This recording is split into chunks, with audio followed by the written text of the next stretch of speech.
Halo semuanya, perkenalkan nama saya Dipo Ditiro Pambudio dan di sini saya akan mengajak teman-teman semua untuk belajar mengenai pendidikan anak dengan kesulitan belajar. Bang Dipo, sebetulnya apa sih anak dengan kesulitan belajar itu? Eh, kamu siapa? Kok kamu mau nanyain tentang anak kesulitan belajar sih? Aku ini Bang Dipo, aku masih sekolah di SMA dan aku tertarik banget pengen tahu apa sih anak kesulitan belajar itu karena aku banyak nemuin nih orang-orang di sekitarku tapi aku nggak tahu apakah itu termasuk anak dengan kesulitan belajar atau bukan. Oh, begitu. Ya udah, jadi Abang kasih tahu nih. Jadi anak kesulitan belajar itu adalah anak yang mengalami hambatan dalam proses belajarnya sehingga tidak mencapai potensi maksimal daripada belajarnya itu. Jadi hambatan ini itu dapat terjadi dalam berbagai aspek dari mulai membaca, menulis, berhitung atau juga memahami konsep yang abstrak. Gimana menurut kamu? Oh begitu ya Bang. Kira-kira penyebabnya itu apa ya Bang? Nah, untuk penyebabnya ini, kalau menurut yang abang tahu, kesulitan belajar itu ada dua, dari faktor internal maupun eksternalnya. Kalau yang pertama dari faktor internal, gangguan belajar itu ada disleksia, disgrafia, diskalkulia, dan juga ADHD dan juga ASD. Kalau dari keterampilan kognitifnya, dia punya kelemahan dalam memori, konsentrasi, pemrosesan informasi, atau pemecahan masalah. Kalau dari fisiknya kadang kita nggak terlalu kelihatan tuh, tapi kadang juga ada yang gangguan penglihatan, pendengaran, dan juga kesehatan lainnya. Kalau dari kesehatan mentalnya, kadang anak-anak dengan kesulitan belajar itu ada kecemasan, depresi, atau juga stres, dan juga motivasinya dan minat belajarnya itu agak bisa dibilang rendah gitu. Jadi butuh banget motivasi dan semangat dari teman-teman sekitar kayak kamu gini. Buat yang satu lagi ini ada faktor eksternalnya, dan kebanyakan ini dari lebih berdampak di lingkungan gitu, lingkungan keluarganya. Kurangnya dukungan keluarga itu berdampak banget loh, kayak pola asuh yang tidak tepat atau situasi keluarga yang memang tidak stabil.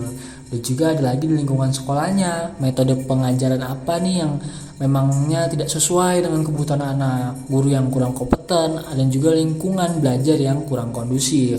Dan juga ada faktor sosial ekonomi seperti kemiskinan, gizi buruk, dan juga akses pendidikan yang terbatas. Seperti itu deh penyebabnya. Oh begitu ya Bang. Terus kira-kira ada nggak sih Bang klasifikasi untuk anak dengan kesulitan belajar ini? Untuk klasifikasi, kalau yang abang tahu ada tiga, itu berdasarkan jenisnya ya. Ada yang kesulitan belajar spesifik itu seperti disleksia, disgrafia, dan diskalkulia. Dan juga ada yang kesulitan belajar umum seperti mencakup berbagai aspek pembelajaran seperti membaca, menulis, berhitung, dan memahami.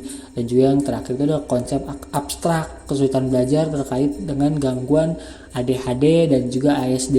Nah, nanti kamu pelajari lagi tuh mendalam tentang ADHD dan ASD lebih detail lagi. Oh begitu ya Bang. Nah kalau untuk aku membedakan bagaimana teman-temanku di sekolah, kira-kira karakteristiknya seperti apa ya Bang anak dengan kesulitan belajar itu?